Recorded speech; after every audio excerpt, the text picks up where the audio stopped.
নমস্কার। সবার জীবনে কিছু না কিছু পারপাস থাকে। কিছু পারপাস হয় যেটা আমরা ছোটোবেলার থেকে যেটা আমরা শিখে এসেছি। বড় হয়ে আমাদের চাকরি করতে হবে, পড়াশোনা করে জব করতে হবে, বিজনেস করতে হবে, আমাদের সংসার করতে হবে, পরিবারকে বাড়াতে হবে।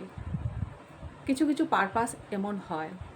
আর কিছু কিছু পারপাস হয় যেটা আমাদের সোল পারপাস থাকে, যেটা আমাদের সোল, আমাদের আত্মা সেই পারপাসটা নিয়ে পাস্ট লাইফ থেকে সে নিজেকে রেডি করে আসে যে আমি আমার লাইফে সেই পারপাসটাকে নেক্সট লাইফে গিয়ে আমি সেই পারপাসটা করব, সোল পারপাস। তো সেই সোল পারপাস অবধি হয়তো অনেকে গিয়ে পৌঁছাতে পারে না, কারণ অনেক সময় আমাদের ইনটিউশন আসে যে হ্যাঁ, কেন আমরা যা কিছু করছি তাতে আমরা সন্তুষ্ট নয়।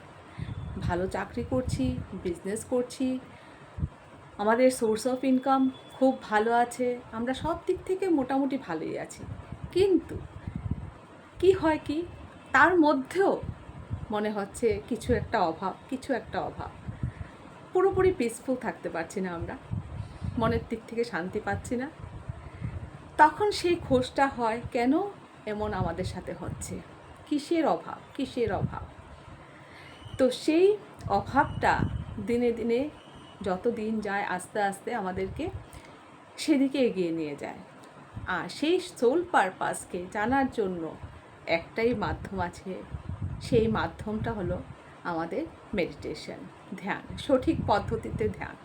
যখন আমরা ধ্যানে বসি, সঠিক পদ্ধতিতে ধ্যান করি, আমাদের সেই ইনটিউশন পাওয়ার অনেক বেশি স্ট্রং হয়ে যায়। যখন থার্ড আইজ আমাদের ওপেন হয়, আমরা ইনটিউটিভ হয়ে যাই। আমাদের এমনও কিছু ভিশন আছে যেই ভিশনগুলির দ্বারা আমরা নিজেকে ক্লিয়ারিটি সাথে আমরা সেই পারপাসটার জন্য এগিয়ে যেতে পারি।